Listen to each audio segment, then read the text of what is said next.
यस्य स्मरणमात्रेण जन्म संसार बन्धनात् विमुच्यते। नमस्तस्मै विष्णवे प्रभविष्णवे। ॐ नमो विष्णवे प्रभविष्णवे। श्रीवैशम्पायन उवाच श्रुत्वा धर्मानशेषेण पावनानि च सर्वशः युधिष्ठिरः शान्तनवम् पुनरेवाभ्यभाषत। युधिष्ठिर उवाच किमेकम् दैवतम् लोके किम् वाप्येकम् परायणम् स्तुवन्तः कङ्कमर्चन्तः प्राप्नुयुर्मानवा शुभम्। को धर्मः सर्वधर्माणाम् भवतः परमो मतः किम् जपन्मुच्यते जन्तुर्जन्म संसार बन्धनात्। श्रीभीष्म उवाच जगत्प्रभुम् देवदेवमनन्तम् पुरुषोत्तमम् स्तुवन्नाम सहस्रेण पुरुषः सततोत्थितः तमेव चार्चयन् नित्यम् भक्त्या पुरुषमव्ययम् ध्यायन् स्तुवन् नमस्यम् च यजमानस्तमेव च अनादिनिधनम् विष्णुम् सर्वलोकमहेश्वरम् लोकाध्यक्षम् स्तुवन् नित्यम् सर्वदुःखातिगो भवेत् ब्रह्मण्यम् सर्वधर्मज्ञम् लोकानाम् कीर्तिवर्धनम् लोकनाथम् महद्भूतम् सर्वभूतभवोद्भवम् एष मे सर्वधर्माणाम् धर्मोऽधिकतमो मतः यद्भक्त्या पुण्डरीकाक्षम् स्तवैरच्चेन्नरः सदा परमम् यो महत्तेजः परमम् यो महत्तपः परमम् यो महद्ब्रह्म परमम् यः परायणम् पवित्राणाम् पवित्रम् यो मङ्गलानाम् च मङ्गलम् दैवतम् देवतानाम् च भूतानाम् यो व्ययः यतः सर्वाणि भूतानि भवन्त्यादियुगागमे यस्मिंश्च प्रलयम् यान्ति पुनरेव युगक्षये तस्य लोकप्रधानस्य जगन्नाथस्य भूपते विष्णोर्नाम सहस्रम् मे शृणु पापभयापहम् यानि नामानि गौणानि विख्यातानि महात्मनः ऋषिभिः परिगीतानि तानि वक्ष्यामि भूतये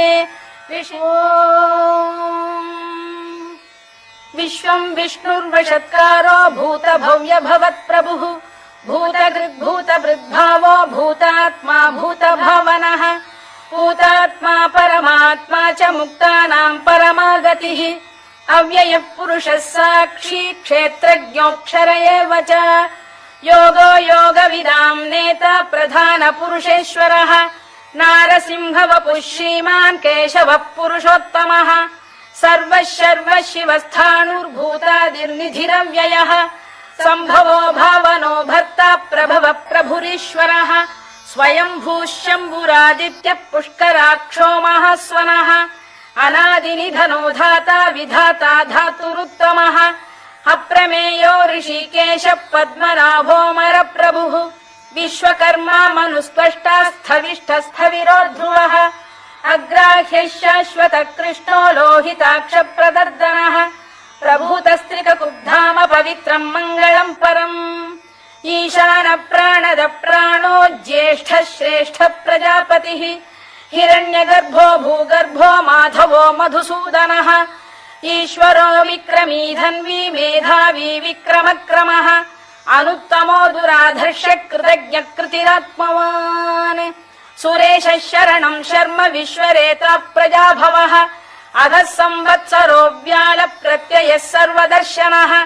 अजः सर्वेश्वरः सिद्धः सिद्धिः सर्वादिरच्युतः वृषा कपिरमेयात्मा सर्वयोग विनिसृतः वसुर्वसुमनः सत्यः समात्मा संमितः समः अमोघः पुण्डरीकाक्षो वृषकर्मा वृषाकृतिः रुद्रो बहुशिरा बभ्रुर्विश्वयोनिः शुचिश्रवाः अमृतः शाश्वतस्थाणुर्वरारोहो महातपाः सर्वगः सर्वविद्भानुर्विश्वक्सेनो जनार्दनः वेदो वेदविदव्यङ्गो वेदाङ्गो वेदवित्कविः लोकाध्यक्षः सुराध्यक्षो धर्माध्यक्षः कृताकृतः चतुरात्मा चतुर्व्यूहश्चतुर्दंष्टश्चतुर्भुजः भ्राजिष्णुर्भोजनम् भोक्ता सहिष्णुर्जगदादिजः अनघो विजयो जेता विश्वयोनिः पुनर्वसुः उपेन्द्रो वामनः प्रांशुरमोघः शुचिरूर्जितः अतीन्द्रः सङ्ग्रहः सर्गो धृतात्मा नियमो यमः वेद्यो वैद्यः सदा योगी वीरः माधवो मधुः अतीन्द्रियो महामायो महोत्साहो महाबलः महाबुद्धिर्महावीर्यो महाशक्तिर्महाद्युतिः अनिर्देश्य वपुः श्रीमान् अमे आत्मा महाधृधृत् महेश्वासो महीभर्ता श्रीनिवासः सताम् गतिः अनिरुद्धः सुरानन्दो गोविन्दो गोविदाम्पतिः मरीचिर्दमनो हंसः सुपर्णो भुजगोत्तमः हिरण्यनाभः सुतपाः पद्मनाभः प्रजापतिः अमृत्युः सर्वदृक्सिंहः सन्धाता सन्धिमान् स्थिरः अजो दुर्मर्षणः शास्ता विश्रुतात्मा सुरारिः गुरुर्गुरुतमो धाम सत्यः सत्यपराक्रमः निमिषो निमिषस्रग्वी वाचस्पतिरुदारधीः अग्रणीर्ग्रामणी श्रीमान् न्यायो नेता समीरणः सहस्रमूर्धा विश्वात्मा सहस्राक्षः सहस्रपात् आवर्तनो निवृत्तात्मा संवृतः सम्प्रमर्दनः अधः संवर्तको वह्निरनिलो धरणीधरः सुप्रसाद प्रसन्नात्मा विश्वधृक् विश्वभुक् विभुः सत्कर्ता सत्कृतः साधुर्जह्नुर्नारायणो नरः असङ्ख्येयो प्रमेयात्मा विशिष्टः शिष्टकृच्छुचिः सिद्धार्थ सिद्ध सङ्कल्पः सिद्धिदः सिद्धिसाधनः वृषाही वृषभो विष्णुर्वृषपर्वा वृषोदरः वर्धनो वर्धमानश्च विविक्तः श्रुतिसागरः सुभुजो दुर्धरो वाग्मी महेन्द्रो वसुदो वसुः नैकरूपो बृहद्रूपः शिपिविष्टप्रकाशनः ओजस्तेजोऽब्जुदिधरः प्रकाशात्मा प्रतापनः वृद्धस्पष्टाक्षरो मन्त्रश्चन्द्रांशुर्भास्करद्युतिः अमृतांशुद्भवो भानुः शशबिन्दुः सुरेश्वरः औषधम् जगतः सेतुः सत्यधर्मपराक्रमः भूतभव्यभवन्नाथः पवनः पावनो नरः कामः कामकृत्कान्तः कामः कामप्रदप्रभुः युगादिकृद्युगावर्तो नैकमायो महाशनः अदृश्यो व्यक्तरूपश्च सहस्रजिदनन्तजित् इष्टो विशिष्टः शिष्टेष्टः शिखण्डी नघुषो वृषः क्रोधः क्रोधकृत्कर्ता विश्वबाहुर्महीधरः अच्युत प्रथित प्राण प्राणदो वासवानुजः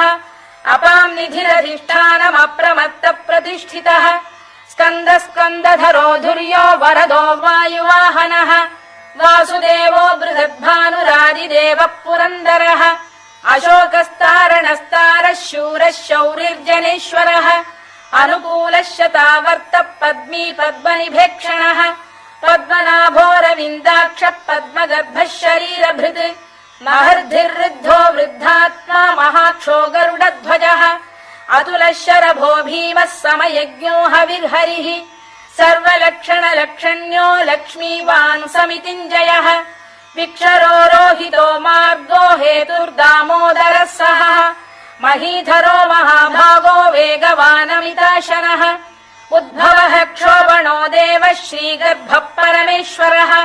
करणम् कारणम् कर्ता विकर्ता गहनो गुहः व्यवसायो व्यवस्थानः संस्थानस्थानदो ध्रुवः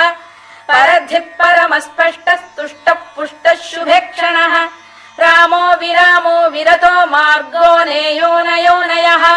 वीरः शक्तिमताम् श्रेष्ठो धर्मो धर्मविदुत्तमः वैकुण्ठः पुरुष प्राण प्राणद प्रणव पृतुः हिरण्यगर्भः शत्रुघ्नो व्याप्तो वायुरधोक्षजः ऋतुः सुदर्शनकालः परमेष्ठी परिग्रहः उग्रः संवत्सरो दक्षो विश्रामो विश्वदक्षिणः विस्तारस्थावरस्थाणु प्रमाणम् बीजमव्ययम् अर्थोऽनर्थो महाकोशो महाभोगो महाधनः अनिर्विण्णस्थविष्ठो भूर्धर्मयूपो महामखः नक्षत्रनेमिर्नक्षत्री क्षमः क्षामः समीहनः यज्ञयुज्यो महेज्यश्च क्रतुः सत्रम् सताम् गतिः सर्वदर्शी विमुक्तात्मा सर्वज्ञो ज्ञानमुत्तमम् सुव्रतः सुमुखः सूक्ष्मः सुघोषः सुखरः सुहृद् मनोहरोजितक्रोधो वीरबाहुर्विदारणः स्वापनः स्ववशो व्यापी नैकात्मा नैककर्मकृत् वत्सरो वत्सलो वत्सी रत्नगर्भोधनेश्वरः धर्मकृद्धर्मी सदसक्षरमक्षरम् अभिज्ञाता सहस्रांशुर्विधाता कृतलक्षणः गभस्तिनेमिः सत्तस्तः सिंहो भूतमहेश्वरः आदिदेवो महादेवो देवेशो देवभृद्गुरुः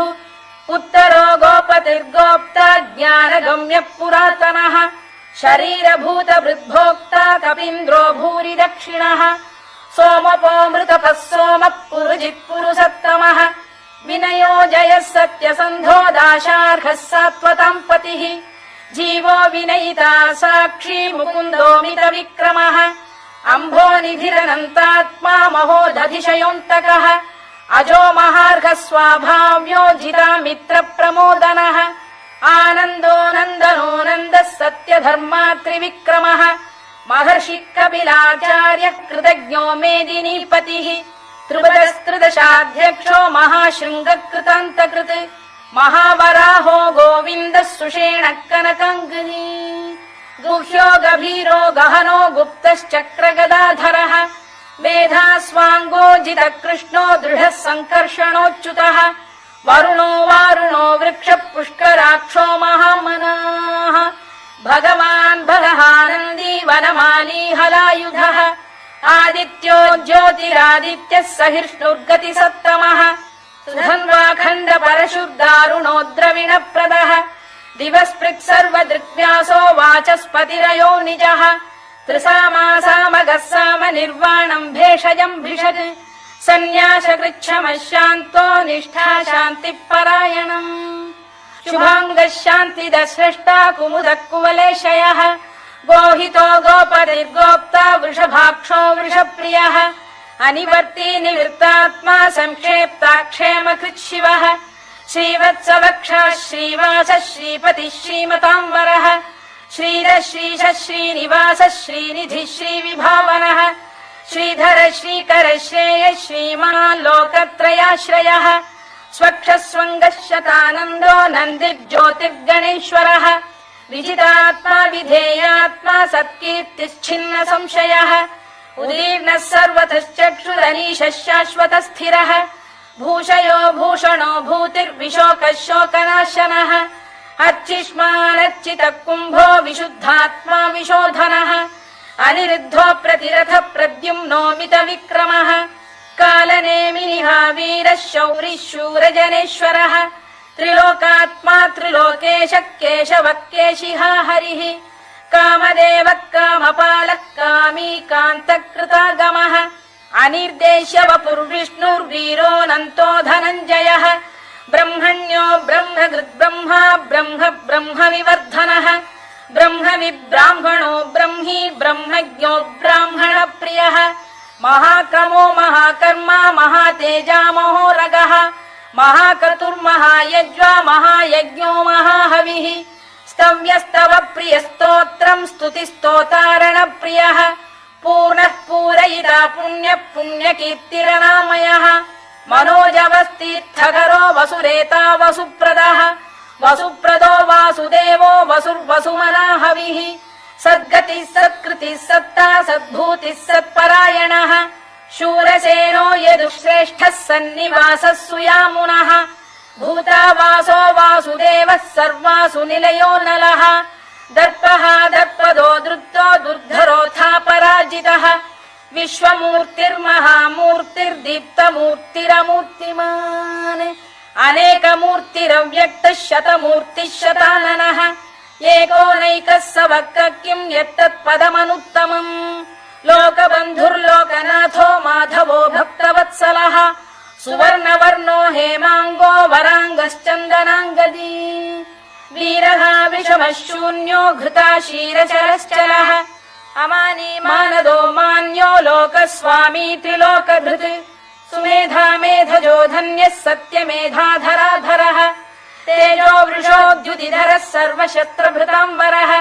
प्रग्रहो निग्रहो व्यग्रो नैकशृङ्गो गदाग्रजः चतुर्मूर्तिश्चतुर्बाहुश्चतुर्व्यूहश्चतुर्गतिः चतुरात्मा चतुर्भावश्चतुर्वेदविदेकपात् समावर्तो निवृत्तात्मा दुर्जयो दुरधिक्रमः दुर्लभो दुर्गमो दुर्गो दुरावासो दुरारिह